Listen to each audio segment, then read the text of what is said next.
Greetings. This is Celebration.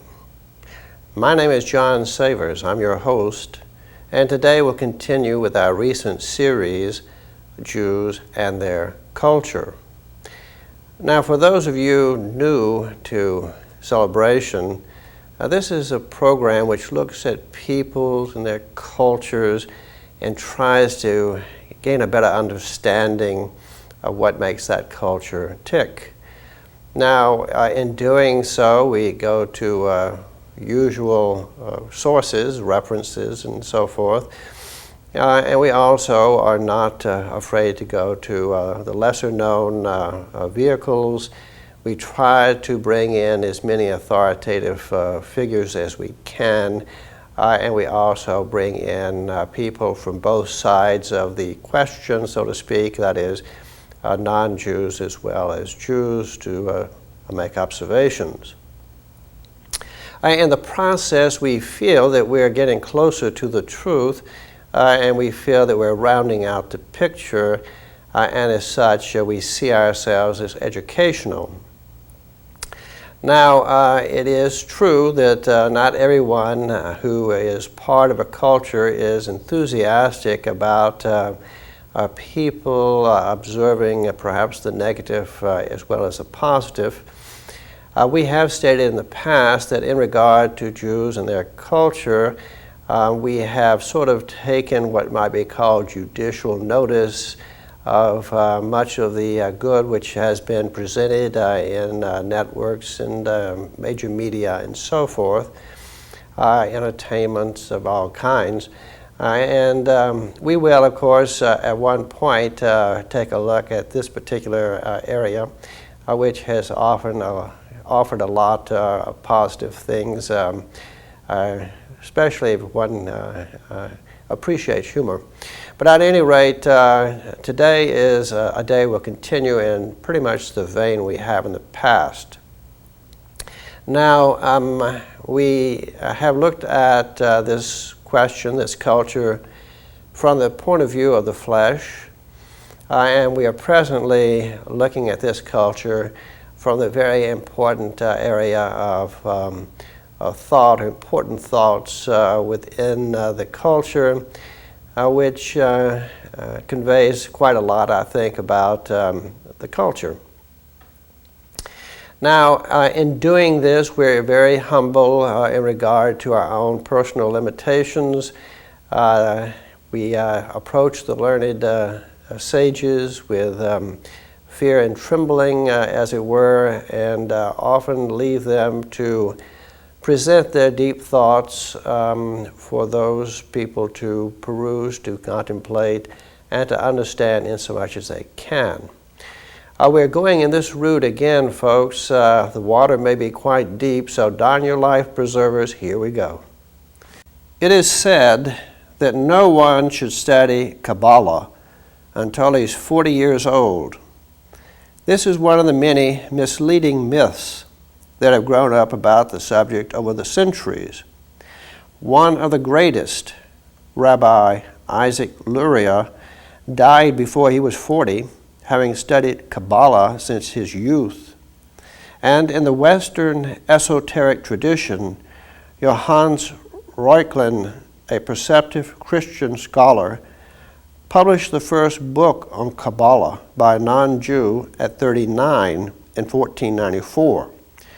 Both lived at the end of a very creative period in Kabbalah that had begun at least 5 centuries before. Now, this is a citation from Ziv ben Shimon Halevi, The Way of Kabbalah, page 80. Well, folks, let's assume that that 40-year-old figure is meant to suggest, on average, a level of maturity, mental maturity, at which study of the Kabbalah could be advantageous, and skips over, shall we say, the youth in the hormonal years who are assumed not to be quite ready. Also, there's reference to Christian Kabbalists and I think that might be put in quotation marks, as it were. But it is quite clear that Rabbi Halevi, in thinking about this subject, considers what Christians consider to be the Messiah, Christ, to actually be a fellow Kabbalist. Now please consider, Kabbalah is still a living tradition, and it does not take its authority from one school, one body of literature, or one person. There is the main Jewish line of Kabbalah that continues to hold and preserve the religiously accepted format, but there are many others, both inside and outside the Judaic field, for Kabbalah has passed into Western civilization at several points.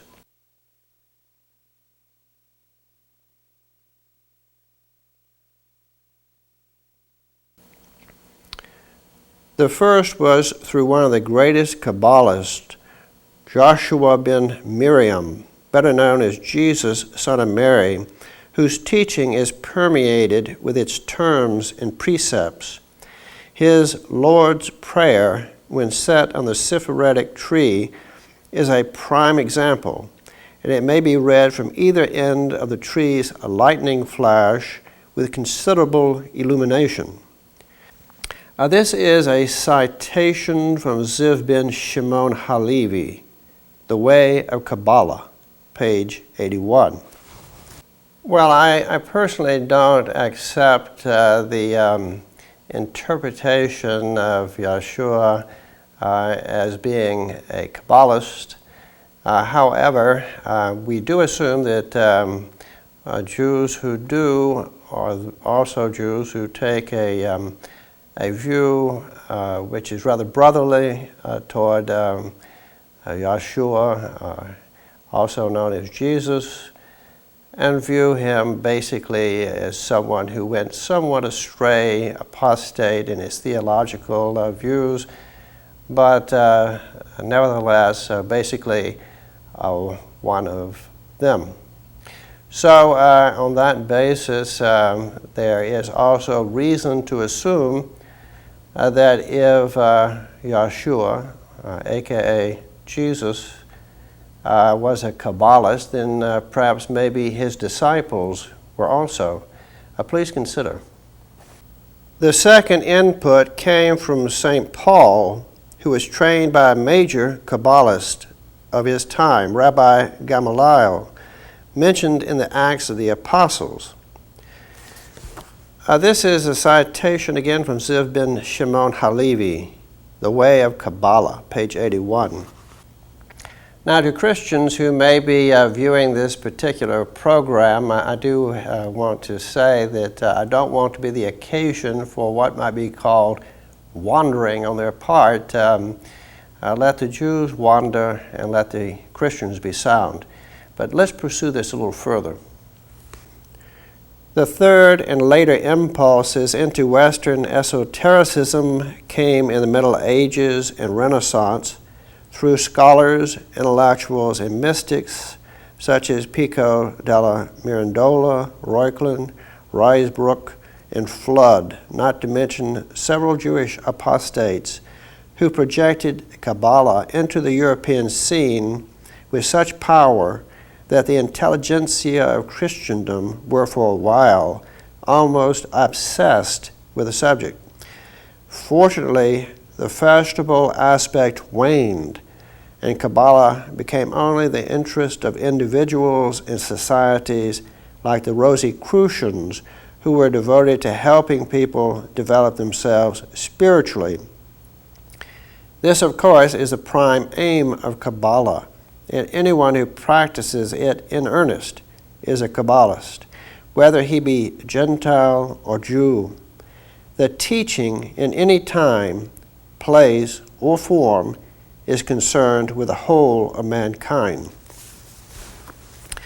Now, this is a citation from Ziv ben Shimon Halevi, The Way of Kabbalah, page 81. Well, people, of course, in this you can see the concept of evolution or becoming the perfectibility of man as being implied. Now, also, it seems to me that over this 5 centuries of perhaps increased Kabbalistic interest and study, that this may have given rise to the notions of Spiritism within Roman Catholicism and later into Protestantism post-Reformation. Now, as a Israelite, a Christian, it's not something that I view with favor. I think it's emphatically wrong. I think it is not at all congenial with Hebraic thought. And I do not think that from Abraham to Yahshua Christ there was any approval given to such Spiritism. But at any rate, let me give you a few citations to give you a corrected viewpoint from the Hebrew point of view, which you would think would be rather important for those who proclaim themselves to be either Jews or Christians. So let's go forward with this. In the 3rd chapter of Job, godly Job was in trouble and was actually wishing he had died. Why died I not from the womb? Why did I not give up the ghost when I came out of the belly? Why did the knees prevent me, or why the breasts that I should suck? For now should I have lain still and been quiet. I should have slept.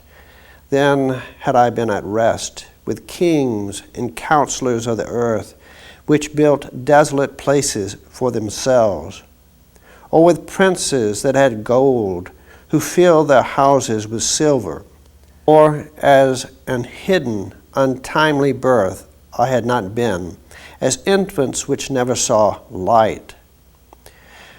Job 3:11 through 16. Job says that if he had died, he would have been quiet and asleep. He says he'd be with all these other people. This is a citation from Sheldon Emery. There are disciples of Baal in America. Page 18. Now, I remind the viewers that the book of Job is one of the oldest of all the texts of the Hebrews, and as such, it gives the very ancient view in regard to this subject. But let's consider. There the wicked cease from troubling, and there the weary be at rest. There the prisoners rest together. They hear not the voice of the oppressor. Job 3:17 through 18. Well, of course, this sort of concept varies remarkably from contemporary Christian viewpoints. And I would probably guess that more than a little bit of the Jewish viewpoint, although it must be said that Jews take a far more materialistic and, I would say, realistic viewpoint toward this subject. However, they have the unfortunate situation of no faith in resurrection. At any rate, at least we do seem to have that amongst the Christians, even if they do have Spiritism. So there are drawbacks all around, but for those who have the wrong idea. But let's go forward. Solomon, who was one of the wisest men of the Bible, and whose wisdom came from God, wrote these words: "All things come alike to all. There is one event to the righteous and to the wicked, to the good and to the clean and to the unclean, to him that sacrificeth and to him that sacrificeth not. As is the good, so is the sinner, and he that sweareth as he that feareth an oath. This is an evil among all things that are done under the sun, that there is one event unto all. Yea, also the heart of the sons of men is full of evil, and madness is in their heart while they live, and after that they go to the dead. Ecclesiastes 9:2-3.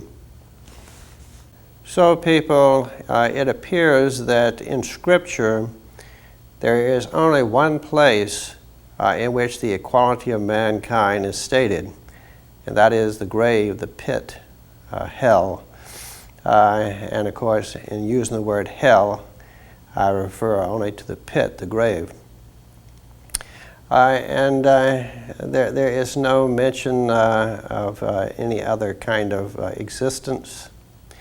Now, at the time of Christ, we did hear a statement that in regard to John the Baptist, that even the least in the kingdom of heaven was greater than John the Baptist. So this would be a statement of positioning and so forth, which makes a lot of sense in the Scripture because one would not expect to find a heaven of equality where Abraham and Isaac and Jacob and John the Baptist shared equally with Judas Iscariot, Cesare Borgia, Torquemada, and Charlie Manson. Now, it doesn't seem right that there should be equality, actually. And in point of fact, in heaven we would expect to find positions.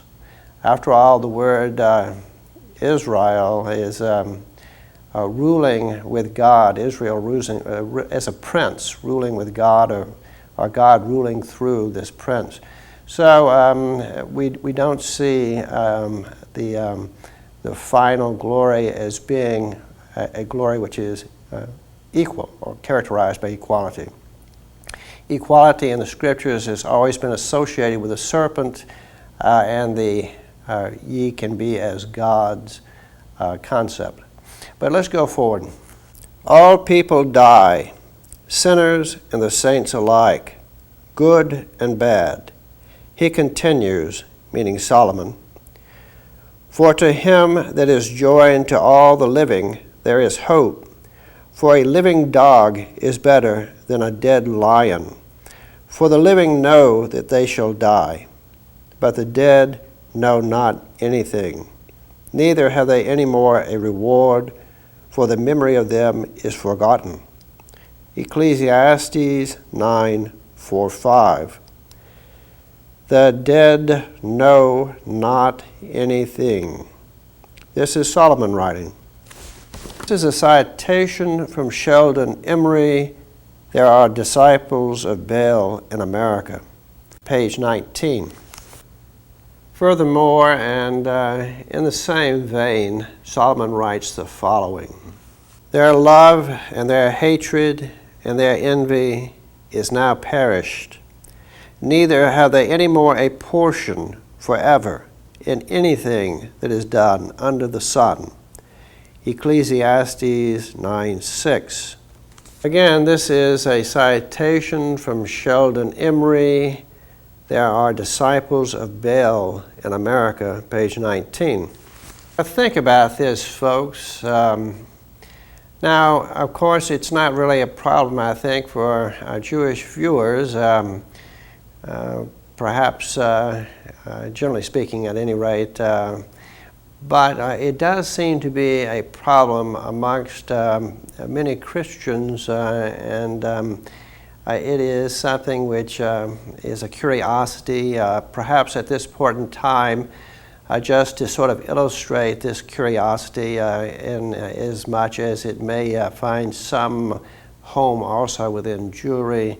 Let's just take a moment to look at this.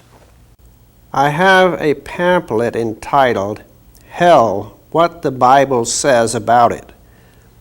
The author is John R. Rice, who is the most prolific author, I believe, the Baptists have ever produced. His books are distributed by the millions.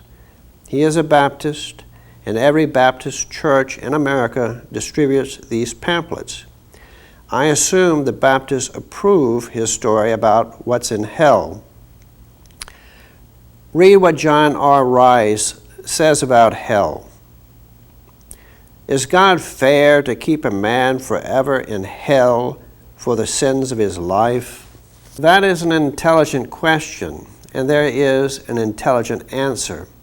The reasons sinners must stay in hell is because sinners still.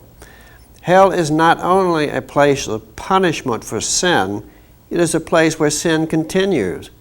In fact, there is every reason to believe that in hell there will be an abandonment to wickedness such as not possible on this earth. This is a citation from Pastor Sheldon Emery. There are disciples of Baal in America. Pages 13 and 14.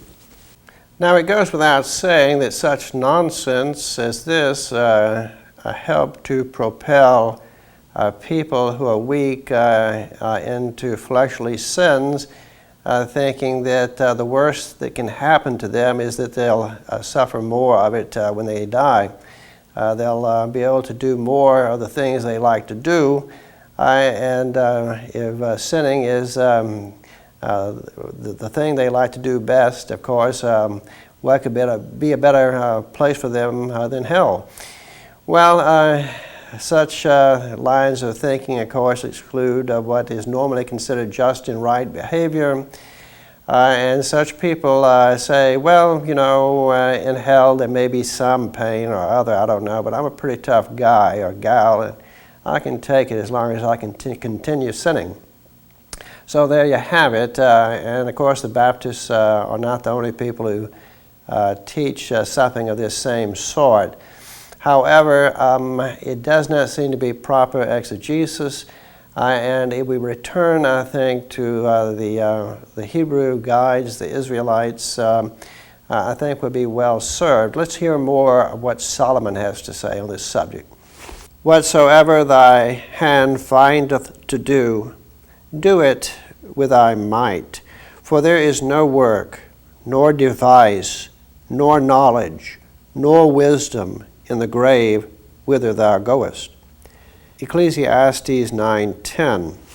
Well, many Jews and Christians proclaim themselves connected at the heart, and so it is a pity that there might not be more of a connection in the brain, but at any rate, this is not the only example of misconstruction, I think we'll say, on the part of Christians in regard to hell, the subject. So let's hear one more time to get a better understanding. I have another pamphlet entitled The Tragedy of Hell and How to Escape It, a Christian guidance book. I want to quote a few statements by this author as to what goes on in hell. In hell, there will be destruction. However, this will not be cessation of existence. Rather, it will be the devastation that is to be found in judgment. The spirit never loses its consciousness, nor does it ever experience non-existence. The purpose of fire and Hades and hell is torment. Hell will be terror without one mitigating feature. Again, this is a citation from Sheldon Emery.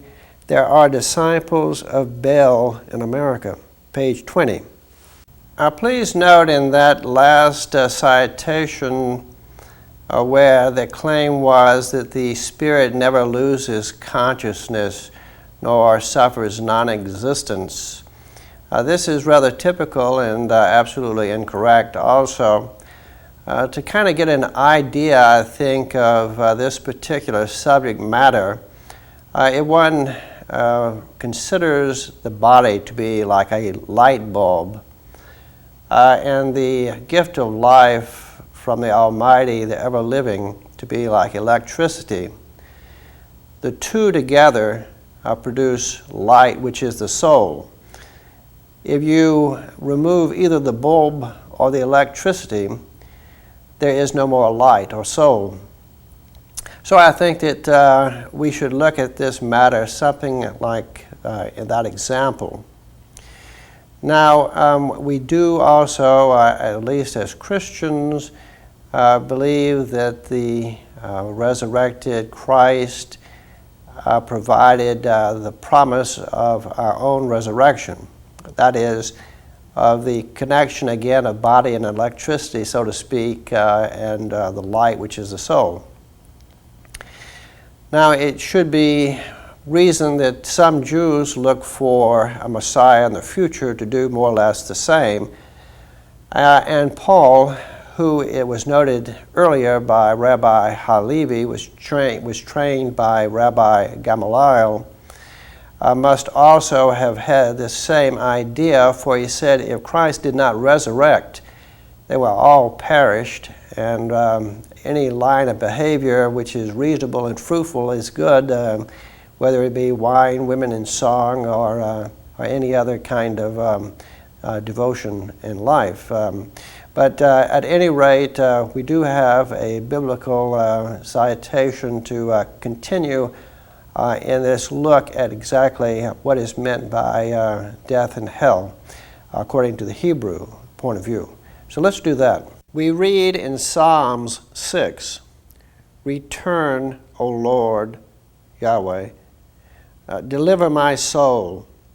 O save me for thy mercy's sake.